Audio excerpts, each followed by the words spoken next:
Hi, I'm Bruce. If you didn't already know that, you're probably better to spend your time elsewhere, because this channel's really only aimed at keeping friends and family apprised of what I'm up to here in my retirement in Indonesia. Well, there's some good news. I can take that 28-inch 4K HDMI monitor back to the shed tomorrow, because Dadang got a technician to his house who replaced 3 electrolytic capacitors and got the 75-inch TV working again perfectly. And then he said, I better can I have it back? It's a bit big for his house. I think I should buy him a smaller TV, since he didn't take this one. Yeah, so he lives again. I gather Dadang's wife's not real happy with him after he got this TV fixed and gave it back to me. She thought she was going to have a big TV on a wall. So I think I'm going to have to do something to set that right later. Contribute towards a TV for them. Well, I brought the monitor back over and connected everything up and powered up, and the PC's not even wanting to do power on self-test. Great. But I'm going to troubleshoot that some other time, because it's currently 30 degrees and 77% humidity in here, and I'm starting to melt already. So I'm going to go walk about and do a check down at the Dryest factory, and then retreat to my nice cool lounge room. Well, cooler lounge room. Yesterday I had Dadang put that camera back up on the tank stand after proving the camera did actually work. It doesn't work up there, so I've disconnected and reconnected the cable at the far end, and that hasn't made a difference. It was only just recently plugged in there, so that should be freshly scraped clean connectors.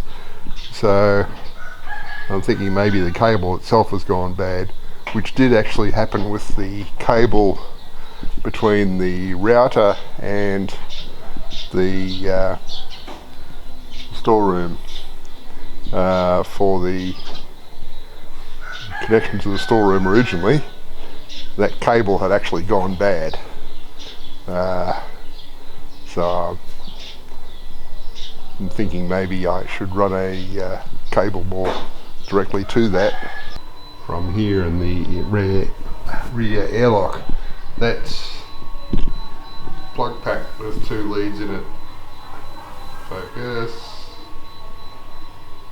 That plug pack with 2 leads in it there is actually a PoE driver for this camera over here. Now the camera on the tank stand is just up behind where that red tank is. So I'm thinking if I can run another cable out there, and probably wouldn't get another one of those. What I'd do is substitute for that one this one from the storeroom, because the only lead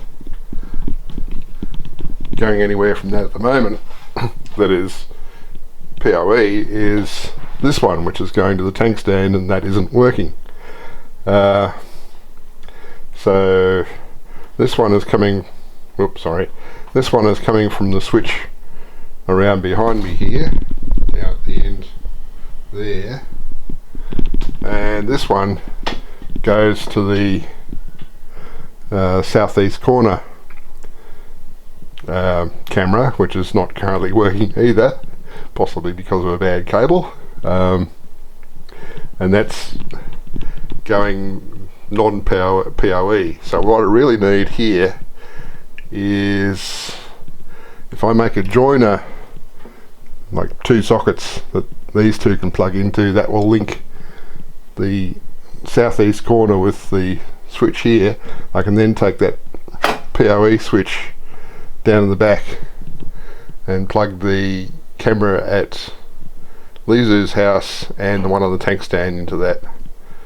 So there's a plan. But yeah, I shall think further on that just in case. I'm in Bendy's house, and there's lots of new curtain rails and brackets. So it's one step closer to him being able to move in here.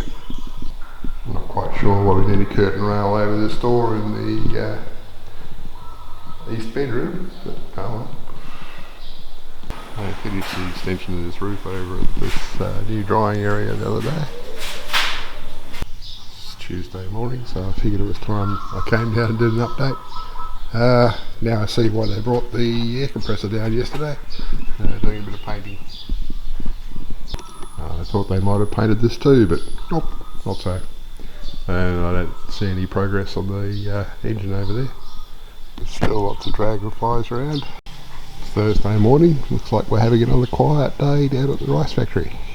I've peered in under there, and it looks like they've done a bit of cleaning up underneath that floor in there. That's good. Still no change over here.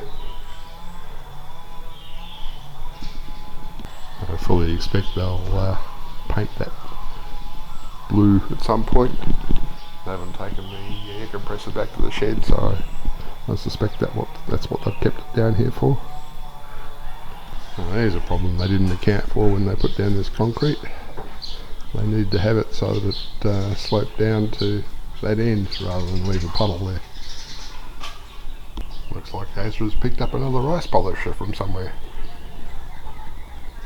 Must have been a bargain. I don't know what he's going to use that for. Well, we've got some curtains now in Bendy's house. Colourful. What I'm here for is to stick these things in place. Got a few blobs so we can seal it. That's done. They're all now positioned at the front edge so that we don't have the situation where a sparrow sits at the ledge in front of the thing and cuts down the front of the house again. So that's the western double door done, and that's the eastern double door done. The one on the left there has got a bit of cardboard holding it in place while the sealant dries, and that's the one I made as a replacement. It's a bit of a tighter fit, so it was tending to bow inwards. So with the cardboard in place temporarily, it should dry and we'll all be good. There's nothing else going on down here at the rice factory today. He took his second-hand rice polisher off the back of the truck, put it over there. And that's all that's happened. Well, it's Friday, May 1st, and the rice crop out the back of the shed looks to be nearing harvest already. I only came over to the shed to get the final rainfall reading for the week, which was 0.3 millimetres for yesterday. But I should put together what little I've got and do this week's short upload.